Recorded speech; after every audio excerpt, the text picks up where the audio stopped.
অপর্ণা আমাকে অনেক দিন ধরেই বলছে চিকেন তন্দুরি খাবে, কিন্তু যেহেতু আমি আগে কখনো বানাইনি, কি কেমন হবে না হবে সেটাই আমি ভাবছিলাম।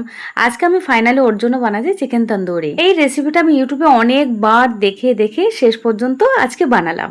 যতদূর জানি এই খাবারগুলো বেশিরভাগ রেস্টুরেন্টেই পাওয়া যায়। রেস্টুরেন্টে যাওয়ার ইচ্ছে থাকলেও উপায়টা কখনো হয়ে ওঠেনি, কিন্তু বাড়িতেই যদি সব উপকরণ থাকে তাহলে কিন্তু রেস্টুরেন্টের মতোই খাওয়া সম্ভব। এইদিকে চিকেন তন্দুরি বানানোর জন্য মশলা কিন্তু আমি ম্যারিনেট করে নিয়েছি। এবার চিকেনটার উপরে লাগিয়ে আমি অনেকক্ষণ রেখে দেবো। তারপরে কিন্তু শেষের দিকে আমি এটা ভাজবো। আর এটা ভাজতে কিন্তু অনেকটা টাইম লেগেছে আমার। কড়াইয়ের মধ্যে প্রথমে ঘি দিয়েছি, এবার গ্যাসের আঁচটা কমিয়ে দিয়ে উল্টে পাল্টে অনেকক্ষণ ধরে ভেজেছি। আর যে এর থেকে যে জলটা বেরোচ্ছে মানে জুসটা বেরোচ্ছে সেটা দিয়েই আমি ভেজেছি। শেষের দিকেই আমি একটা কাঠকলা গরম করে এটাকে আমি কিছুক্ষণ স্মোকি করার জন্য রেখে দিয়েছি। তন্দুরি চিকেন বানানো কমপ্লিট। এদিকে আমার বোন অপর্ণা আর আমার বোনের ছেলে তিনজনে মিলে কিন্তু খেলো।